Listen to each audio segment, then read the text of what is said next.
પાકિસ્તાનનું પેશાવર ગામ હતું, પેશાવર પાકિસ્તાનનું ગામ, અને એનો એક યુવક અહીંયા ભારતમાં રહેતો હતો, યુવાન. હવે એને એવો વિચાર આવ્યો કે હું મારા ગામ પેશાવર, મારા વતનમાં જાઉં અને થોડાક દિવસ ત્યાં રોકાઈ આવું. આવો વિચાર કરીને એ પાકિસ્તાન પેશાવર ગામમાં ગયો, બધી ઘરની સાફ સફાઈ કરીને ત્યાં રહ્યો. એમાં જ્યારે એ સાફ સફાઈ કરતો ત્યારે ઘણા બધા હથિયારો એને મળ્યા ઘરમાંથી. એટલે તરત જ વિચાર આવ્યો કે આ તો આપણે અંગ્રેજોને મારવા માટે હથિયારો રાખ્યા હતા, પણ હવે તો આઝાદી મળી ગઈ, હવે આની કાંઈ જરૂર નથી. આને હું પાકિસ્તાનમાં જે પણ પોલીસ સરકાર હોય એને જમા કરાવી આવું, એવું વિચારીને એ અહીંયા જમા કરાવવા ગયો. એટલે સામે પોલીસ અધિકારીઓ જે પણ છે પાકિસ્તાન, એને બધું પૂછ્યું ક્યાં રહ્યો ને હું કરો ને એ બધું. આને કીધું હું ભારતમાં રહું. અને પછી ઓલા પાકિસ્તાનોને એમ થયું કે હવે આ ભારતમાં રહી તો આપણે આને ક્યાંક ફસાવીએ, કેસમાં આને આપણે અંદર નાખીએ. એટલે ખોટો આની ઉપર કેસ કર્યો કે આ બિનકાયદેસર પરમિશન વગરના બધા હથિયારો રાખે છે, અને આવી રીતે આની ઉપર કેસ કરવામાં આવ્યો. આને તો ઘણા પ્રયત્નો કર્યા સમજાવવાનો, પણ એ તો કાંઈ સમજે નહીં સામે પાકિસ્તાનો. એટલે પછી ત્યાંથી એને પત્ર લખ્યો ભારતમાં, અને એ સમયમાં આપણા ભારતના વડાપ્રધાન જવાહરલાલ નહેરુ હતા. એને પત્ર લખ્યો, કાગળ લખ્યો કે આવી રીતે પાકિસ્તાનની અંદર મને ફસાવી દેવામાં આવ્યો છે, મને હેરાન કરે છે, તો કંઈક બચાવવાના પ્રયત્ન કરો. આ બાજુ જવાહરલાલ નહેરુને પત્ર મળ્યો, અને એને પણ સામે પત્ર લખ્યો અને એક માણસને મોકલો કે તમે આ પત્ર, ભલામણ પત્ર ત્યાં આપો કે આ તો માણસ આપણો જ છે, ભારતનો છે, આપણી સરકાર સાથે જોડાયેલો છે અને કાંઈ પણ એનો વાક નથી. અને આવી રીતે પત્ર, ભલામણ પત્ર લખવામાં આવ્યો.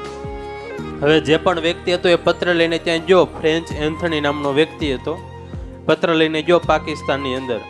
પેલા પાકિસ્તાનની સરકારને આપ્યો કે લ્યો આ પત્ર, આવી રીતે ભલામણ પત્ર આવ્યો છે, જવાહરલાલ નહેરુએ મોકલો છે ભારતમાં. તો ઓલા જે પણ પાકિસ્તાનના વડાપ્રધાન હતા એને કીધું કે આ પત્ર કે અમારે લાગુ ન પડે, તમે ગૃહ મંત્રાલયમાં આપો. એ ત્યાંથી પત્ર લઈને ગૃહ મંત્રાલયમાં ગયો, લ્યો આ પત્ર, ભલામણ પત્ર. તો કે આ પત્ર અમને લાગુ ન પડે, તમે રાજકારણી હોય, જે પણ કંઈક રાજવી હોય, રજવાડા હોય એમાં આપો તમે. હવે એ ત્યાંથી કોઈક રાજા મંત્રી હોય છે એની બધા પાસે ગયો, તો કે આમાં અમે કઈ ન કરી, તમે અધિકારી પાસે જાઓ. એમ કરીને 3 દિવસ સુધી બધા અલગ અલગ વ્યક્તિઓ પાસે પત્ર લઈને એને ફેરવો, પણ કોઈએ કાંઈ પ્રત્યુત્તર આપ્યો નહીં, કોઈએ કંઈ કર્યું નહીં. અને 3 દિવસ પછી એ ફ્રેન્ચ એન્થની પાછો પત્ર લઈને ભારત આવ્યો અને વાત કરી જવાહરલાલ નહેરુને, વડાપ્રધાને, કે આવી રીતે 3 દિવસ સુધી મને ફેરવો, પણ કોઈએ કાંઈ પણ જવાબ આપ્યો નથી, પ્રત્યુત્તર આપ્યો નથી. હવે એ સમયે સામે સરદાર વલ્લભભાઈ પટેલ ઊભા હતા. એનો જીવન મંત્ર હતો ઓછું બોલવું પણ તાકાત વાળું બોલવું. સામે ઊભા હતા ને એને ખાલી એટલું સાંભળ્યું કે 3 દિવસ સુધી ફેર્યો પણ કોઈએ કાંઈ જવાબ આપ્યો નથી. અને એ જ સમયે કાગળ અને પેન લીધી, ખાલી 2 જ લીટી લખી.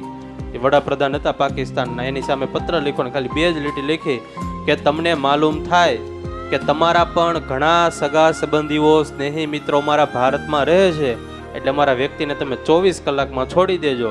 આવી રીતે ખાલી પત્રમાં 2 લીટી લખી કે તમારા સ્નેહી સંબંધીઓ અહીંયા રહી છે ભારતમાં, તમને માલુમ થાય, અને પહેલા વ્યક્તિને 24 કલાકમાં છોડી દેજો. અને આ પત્ર ઓલા પણ મેળો પાકિસ્તાનમાં વડાપ્રધાન પાસે ને જોયું કે સરદાર વલ્લભભાઈ પટેલનો પત્ર છે, 24 કલાકમાં છોડવાનું કીધું.